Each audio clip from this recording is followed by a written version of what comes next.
welcome to Life, Hope, and All Things Canady, the life-building voice of wisdom. We're happy that you're here today with us as we discuss topics such as relationships, parenting, physical and mental health, finances, and life lessons. Thank you for being here today on Life, Hope, and All Things Canady. Hello, everyone. Hello, and welcome to All Things Canady, Life, Hope, and All Things Canady, where all things matter all the time. We are happy to be with you here today. This is truly a day that the Lord has made. We are definitely glad in it.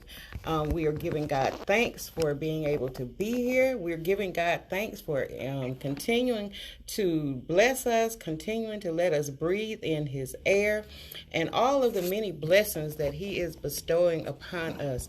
Y'all, we're still in the midst of this COVID-19 crisis. We are still in the midst of sheltering in. We are still in the midst of social distancing. But y'all, even in the midst of that, God is to be glorified. And so today we have, I was saying that CNN has their own medical expert. All of the news stations have their own experts. The governor has his own medical expert. The president even has his own medical expert. And so guess what? Here at the Light.Live, we've got a medical expert, and I have him on our show again today, Dr. Conrad Miller MD of Miller Family Practice. Are you with us, Dr. Miller? Hey, good afternoon. Yes, I am. Hey, glad to have you with us again. And once again, I want to first of all acknowledge you and thank you for everything that you and your staff are doing to keep people safe, to treat people, and to even lessen the load in the hospitals, to make room for them to be able to treat the people who have this terrible disease that is afflicting our land today. So we just want to say thank you.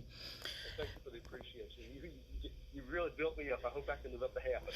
Oh, you can, because, you are operating in your gift, number one, and God has blessed you to be able to do that. And so, it's not a buildup, it's truth. It's truth. That verse last week that I talked about when I said, whatever is true, whatever is lovely, think on these things. This is true. It's true that you are definitely a gift to the body of Christ and that you are operating in your gift. I also want to thank the other medical professionals who are out there, the staff that they call the needy staff, the people that we have to have today. We're thanking you for the doctors and the physicians of all kind, the first responders, I even think the garbage man, because if it wasn't for them picking up our trash and keeping things sanitary, the firemen, the first responders with the ambulance drivers, everybody in their respective places who is totally necessary, we are giving a shout out for them today. Now, what I wanted to address today, though, is the fact that you will know this unless you've been under a rock somewhere, that the emphasis today is talking about this COVID-19 disease and it attacking mostly in higher percentages the military people, not military, I'm sorry, the minority, M word came to me, but the minorities of people of color and the immuno-challenged people. And so I wanted us to address that today because, number one, people will be made to feel helpless in terms of, if they have certain disease or if they are of color. So I want people to know today that they do have power, they do have control, that this COVID-19 is not something that is going to have to take them out. And so I want to talk about that today from the perspective of people of color and immuno-challenged people with their immune systems. So can we go there? Sure. Okay. Go Go ahead. All right. Well, the first thing I think before we go there, can you, because since this is a national listening audience and there are people of all ages listening and of all intellectual levels and that sort of thing, could you first of all review in everyday language what exactly is COVID-19? What exactly is the coronavirus? Put it in words that people can understand because, we hear it every day on the TV, but nobody's really defining it maybe for the people who don't really have a grasp on what it is exactly. Okay, all right. Well, that's probably a really good idea. Mm-hmm. First of all, the coronavirus, that's a series, a family, a category of types of viruses. Mm-hmm. Just like, mostly the common cold that everybody's had 2 or 3 times in their life. Mm-hmm. Usually most of those are members of the rhinovirus family, and there are other types of virus families. I mean, the bad one, HIV, and then there are herpes viruses, and that's a huge family of viruses. Mm-hmm. So the coronavirus, that's simply a name for a family of viruses that look kind of like a kid's drawing of the sun, and one of the I see the Greek or Latin, I forget which one, but one of the terms for sun is corona, and Mm-hmm. so because that picture of this particular virus, you always see those little studs sticking out in all Yes. directions. It Mm-hmm. looks a lot like a child's drawing of the sun, and so that's how that family gets its name. Is it looks under the microscope a bit like the sun's corona, thus the name coronavirus. Okay. Okay. All And right. so the name of this particular one, COVID-19, is because this is a coronavirus that was found in the year 2019. Mm-hmm. And so I think you might have also heard of people on the news discuss it as the novel, meaning unique or unusual type of coronavirus. Okay. So it's a coronavirus that's not really like other ones we've seen in the past Mm-hmm. out of the numerous ones in that family. Mm-hmm. Uh, so this virus does kind of resemble, in some ways, some of the viruses from back in the double O's, like the SARS and MERS. Mm-hmm. And those didn't really take off, or really didn't get a big foothold into the United States, but they did in other parts of the world. Um, but in this case, of course, COVID-19 appears to be worldwide. Okay. Okay. And so with the COVID, and with it being a novel virus, then you hear a lot of talk, people saying things like it's created in a laboratory or that people possibly sent it as a weapon of mass destruction or something like that. Where do we know where this virus came from or why it's so proliferant today? That's probably a two-part answer, but Mm-hmm. we're not going to really know all the answers until a lot more time has passed. It doesn't look to me like a engineered virus. Mm-hmm. In all honesty, I mean, I think if you were playing with the engineered virus, I think you'd actually make it worse than this one is. Mm-hmm. I mean, just being kind of brutally honest about it. Right. But under the assumption that it is, it still doesn't matter. We still have to treat it. We still have to deal Correct. with it. Mm-hmm. Mm-hmm. But no, I don't think that that it has the hallmarks of an engineered virus. I mean, it appears to truly have arisen, in that certain area, that certain city in China, Mm-hmm. for whatever reason, whether environmental conditions or those conditions in those wet markets or whatever, Mm-hmm. and then spread, by transportation through travelers, international travelers to various parts across the world. Mm-hmm. Mm-hmm. You know, if something else ends up being found out, it's just going to take time. Right. So right now, I don't know that it's worth a whole lot of debate as to all that. But yeah, I don't think it's an engineered virus. But I mean, time will tell. Because certainly there are people who are going to look at that in depth Mm-hmm. over the weeks, months, and years. But right now, it's just a lot more relevant to figure out treatments and ultimately vaccines and cures for it, rather than a lot of conjecture about things that might not turn out to be true. Right, right. So the biggest thing then now is that we need to find a cure or a way of slowing down this thing and to kind of get a handle on it, right? Yes. Okay, okay. And so that would segue us into our conversation for today in the fact that the media is really playing up the fact that a lot of minorities are dying from this pandemic. That there are a lot of people who are dying, and they are mostly people of color, not only blacks, but they said Hispanics and Native American as well. But we are the large percentage of those, and that we are the ones who are dying more than anyone else. And so today, I wanted our listening audience to know that yes, you may be of color, you may have some of the illnesses that they've talked about, but you can also take control and take charge of your life, and that there are some things that you can do not only during this time of this pandemic, but even after this, because one of the things is people keep talking about a new normal. I think we're going to have a new normal in terms of our health care. Would you agree? Yes, I would, and that might be, ultimately a very good thing. Mm-hmm. I mean, there's this debate on, whether this pandemic will finally help American politics and the American healthcare system um, more strongly address healthcare disparities that Mm-hmm. exist pretty much in all minority communities. Whether it be minorities because they're immigrants, whether it's minorities, because of their actual numbers in the country, Mm-hmm. whether it's the traditional African American, Hispanic, Asian American minorities that kind of come to the top of the mind easily, or as you said, the indigenous population. Mm-hmm. That's all of our brothers and sisters, who are air quotes American Indians or Eskimos or Pacific Islanders. Mm-hmm.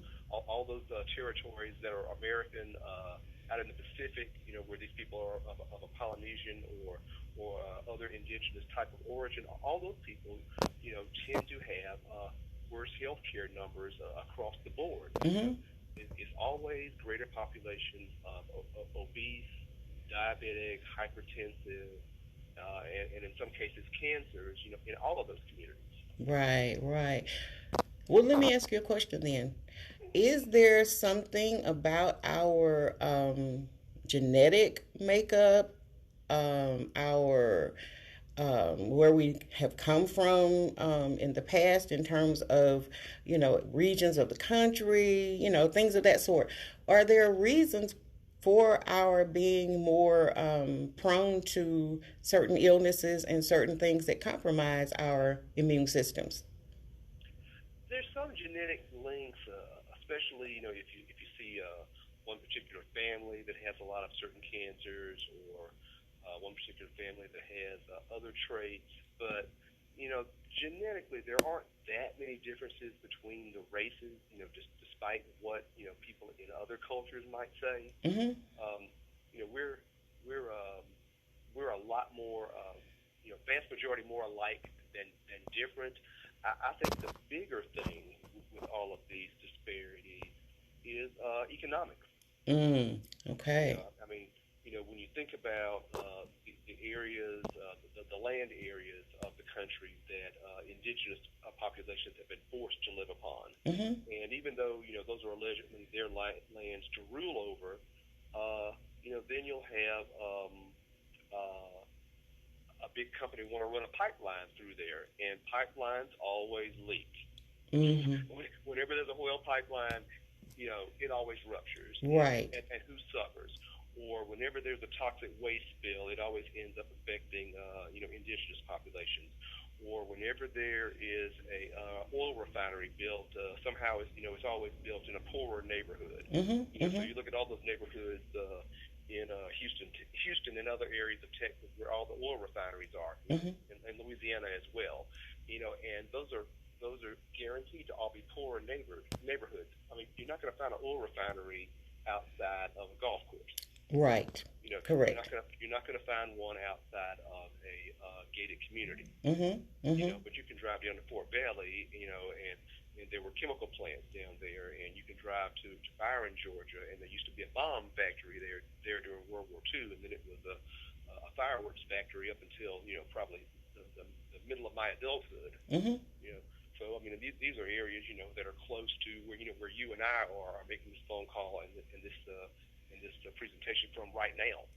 Right, right. So then it would behoove us, it seems, that not only would there be things physically that we could do, then this seems to be things that we could do politically and through our vote as well. Yes. So like you and I discussed, I know I'm going slightly off topic from what you asked, but this is just the fix for this is bigger than just going to the doctor and things. Although there are a lot of things that I want our listeners to see the pond for themselves. Mm-hmm, mm-hmm. But first of all, since this is it's an election year and I'm sitting here doing my absentee ballot right now, so I can get my absentee ballot. So one thing is everybody voting this year. Mm-hmm. The other thing is everyone doing their census this year. Right. Being engaged with whatever political candidates are running in your area. Mm-hmm.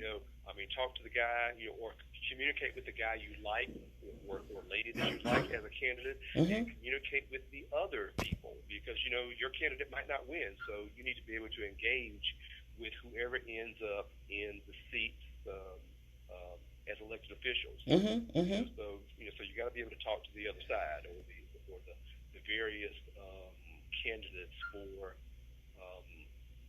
whichever office that you're actually interested in at the moment. Right, right. Yeah, So, right. Because we tend to like people talk. We tend to like to talk to people who agree with us, or mm-hmm.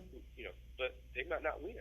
So we've got to be able to engage the other people. That if you win, dude, you're going to have to deal with me and my issues. Mm-hmm, mm-hmm. And two, engaging with people who don't think like you may be able to change their perspective as well. Rather than assuming that you have no power. Correct? Right. That's true. Mm-hmm. That's very true. Mm-hmm. So there are lots of things that we as people of color can do. COVID, I think, just kind of woke us up, or is to wake us up Right. to a lot of the things in terms of healthcare issues, disparities in healthcare, in terms of political issues. So there's so many things that this COVID is going to cause us to be aware of, and now is not the time to, as I always joke and say, sleep away the time or sit in front of the TV eating bonbons. Yep. We got some work to do. So can you tell us a little bit now? I wanted to kind of focus the conversation a little bit biblically too. The Bible talks about how we are fearfully and wonderfully made, which means God ordained and created us for our bodies to operate in a certain way. And that there's a verse that says that he has given us everything that pertains to life and godliness. So which means that we are not helpless and hopeless in this whole situation. That's true. So can you talk a little bit about, first of all, how can we boost our immune system? How can we, as people of color, specifically, how can we boost our immune system, and what are some things that we can do so that we are not helpless and hopeless to this COVID-19 pandemic? Okay. Well, I'm glad you asked. Mm-hmm. So basically, we've got in the African American community, we have a lot of people who are essential workers. So that we've got a lot of people that are still going to work at these now essential jobs. Mm-hmm. Who hopefully they're able to have protective gear to do whatever they do, or maybe they're able to do some of their jobs in relative isolation. But regardless, a lot of us are working. And I mean no disrespect to our diverse types of listeners, but just between you and I, since we are both African American, I'm going to word it that way, Mm-hmm. and I'll address everyone else after that. Basically, some of us are working extra hours. Right. So when you work extra hours, you tend to be tired. You're not getting enough rest. Mm-hmm.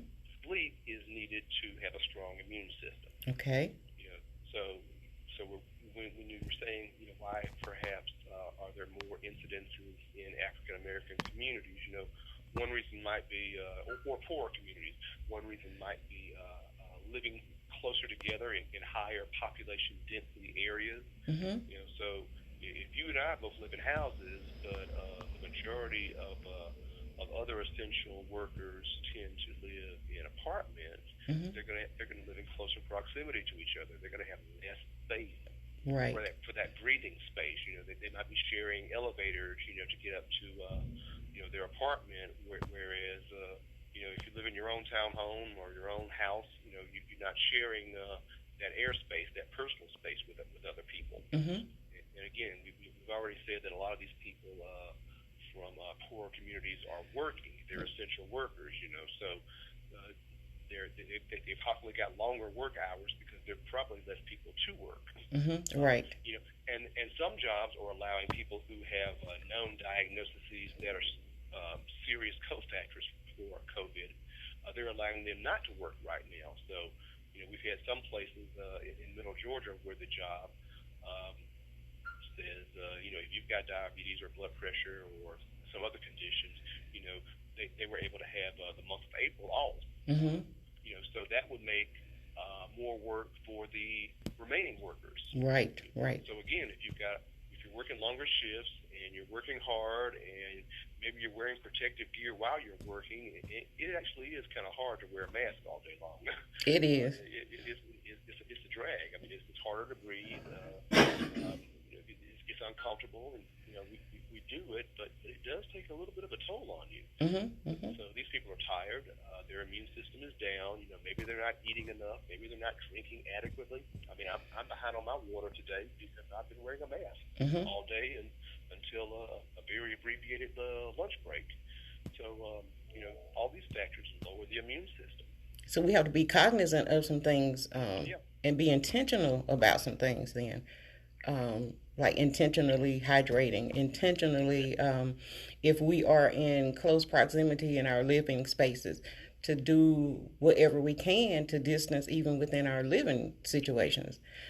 Because I know you mentioned before that even when you go home that you have to undress and shower and do all those things before you even can start socializing with your family. Right. I mean, that's what I try to do. I mean, I'm not perfect with it, and I do kind of judge it more by the patient mix that I've seen during the day. But certainly, if I saw someone that I was concerned about as an ill patient, then yeah, I do make a very concerted effort, to totally isolate from everybody until I can, get up to the bathroom and shower and come back out fresh.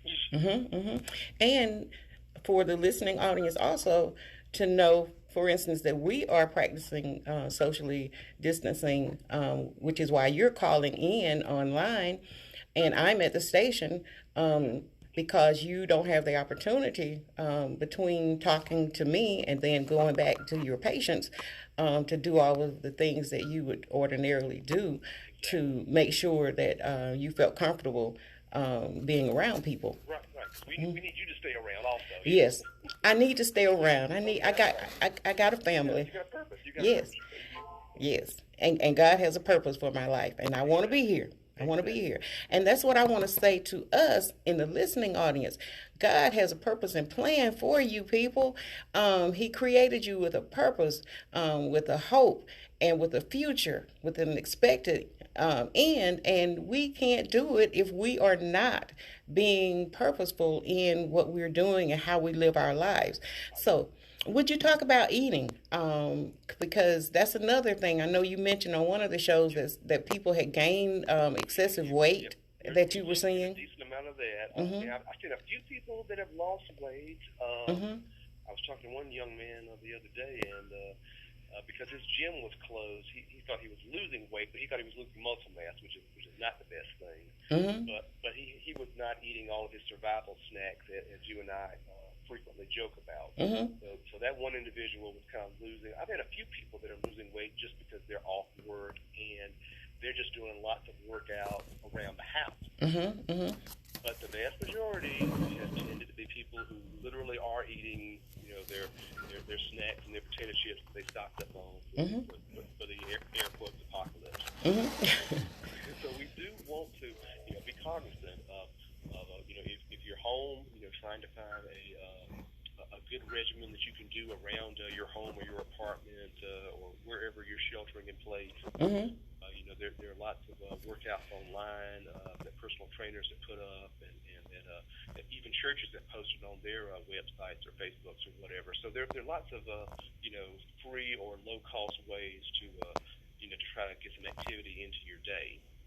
Mm-hmm. I think the other thing is drinking lots of water, staying hydrated. I think another one is getting on a schedule, whether you're working or whether you're at home, finding a schedule you can be on so that you get quality sleep, Mm-hmm. and you're rested enough so that your body is more able to fight off infections. Mm-hmm. Mm-hmm. And that is very important because just because we are off from work, and I often joke and say there are a lot of people that are going to go back into society and into their workplace or wherever a lot more unhealthy than they left, and it won't be because of COVID.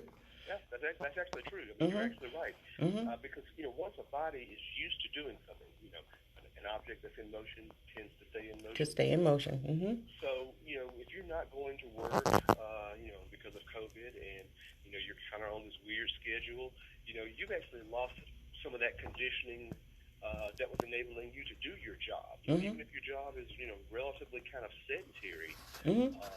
just going back, just being awake and working for 8 hours or 9 hours in the drive and all that kind of stuff, that's a routine. And so if you're not doing that routine, you will tend to lose the ability to do that routine. Correct. Even if it's not the most strenuous. Mm-hmm. And what about mindset? Because we've got to continue to keep our minds strong as well. Mm-hmm. That's very true. I mean, it really does. It's like putting on the full armor of God. Mm-hmm. You have to have that mindset to get up and go to work every day. And so if you're not used to, because of COVID, if you're not used to going in to work, for 6 weeks, 8 weeks, 10 weeks, God only knows, Mm-hmm. it will be a challenge to get used to doing that again. So we need to try to do some things as mental exercises, whatever might work for you, reading or a puzzle or something to keep your mind working, not just kind of mindlessly watching the TV, but doing something to kind of energize you and inspire you, and make you think about things that will help you in your real life or help you in your work life. Mm-hmm. Mm-hmm. It's like my mom used to say, find something constructive to do. Yes. She used to say that all the I time, think, I think all old folks would always say that to us. Mm-hmm. Mm-hmm. Find something constructive to do because your mind is going to pretty much do what you tell it to do. If you tell your mind to be active and be thinking actively, it's going to do that. And then that other saying about if you think you can, you can. If you think you can't, you can't. Because your mind is going to pick up with whatever your thinking is in your mindset. That's true. Mm-hmm. Mm-hmm. So we touched on sleep, and you touched upon the Bible some. What about meditation and prayer? How does that help our immune system? That actually is good. Slow, deep breathing, meditating, saying a prayer in more of a meditation type stance. Mm-hmm. Even just the structured breathing for those that might not believe Mm-hmm. is beneficial. And people who have a Fitbit, most of those devices have a function that'll help you do some directed breathing. Mm-hmm. But you can even work a prayer into your breathing schedule, and just kind of work on that mentally. Just kind of fit in whatever your preferred posture is, and cut yourself off from the TV and your phone and music, and just kind of do that quietly. So Mm-hmm. you can do that in your apartment on your patio, or you can do that. You can do it in your bathroom if you don't have the proverbial prayer closet. You can just someplace where you can be alone for 5 or 10 minutes and do that Mm-hmm. would be great. So to quiet yourself also, because the Bible talks about that still small voice. Yes. And it's amazing if we think about it now. God's really quieted a lot of stuff. Oh yeah. The world is pretty much quiet. I mean, we don't have the sports, we don't have all of the activities that we were going to, concerts, all that, the dining out, all the things that were noises in our ears constantly are removed. And so we really don't have any excuse for not quieting ourselves and being able to hear Him and hear instructions from Him now. What would you say? Because I say now that this time is a time of us being able to capitalize on this gift of time that we've been given, to carry out our purpose in life or to start businesses. What would you say to that? You've got the time, and you said something that was you felt like a calling or speaking to you, Mm-hmm. and it is the time to research that and see how you can make it happen. Mm-hmm. Because things are going to change at the end of COVID, and we don't really quite know what that looks like. But Mm-hmm. this could be this slowdown could be leading to your setup. Right. Right. I call it a setup for a get up. Oh, that's right. Yeah, I saw you tweeted that or you posted that. Yeah, Mm-hmm. that sounds great. It's a setup for a get up. A lot of us have been down. We've been, in positions and places and things that we always complain about or whatever. But look at the gift. It's a setup for you to get up and get into position to come out of this thing strong, come out victorious, to come out thriving, and come out a whole lot better than we went into it. And so, um, this conversation is rich and it's good, y'all. But we're almost out of time. So what I would like to do is, I'd like for you to do about a 1 minute prayer for the essential workers, and then I'm going to close us out with a prayer in general. How about that? Okay. Okay. Okay. Father God, thank you for this day. Thank you for this forum for us to exchange ideas and to spread hope to your people, your listeners. Lord, please let these words come not from me, but from you, so that anyone who is not familiar with you can become more familiar with you and reach you. Father God, thank you for everyone who's trying to fight against COVID-19. Thank you for the healthcare providers. Thank you for the trash men. Thank you for the people preparing food for us. Thank you for the people transporting food across the road. Thank you for those who are trying to keep us safe in every shape, form, or fashion that they do. Thank you for those people that are working, performing their gifts that you gave them to the best of their ability, Lord. Thank you, Lord, for this day. Thank you, Lord, for all of the things that you have done. Thank you, Lord, because we need to be mindful that you are God of second chances. You are God of today, tomorrow, and of the past. Thank you, Lord, for our families. We thank you, Lord, for our listeners. We thank you, Lord, for our friends. We thank you, Lord, for those who are just trying to be a little bit better person today than they were on yesterday. These things we pray and thank you for them, Lord. Amen. Amen. And we'll just close out by saying, God, we also, because we're on Facebook Live right now, so God, we just ask you to be with each family of people who are on Facebook Live now. Continue to strengthen them. Give us wisdom. Give us people around us who will know what to do. And we will give you praise and we will give you all the glory in this situation, for we know, God, that you are in charge. So until next week, y'all, we look forward to seeing you. We look forward to your listening. Go to the light.live and continue to follow us. Y'all be blessed. Stay safe.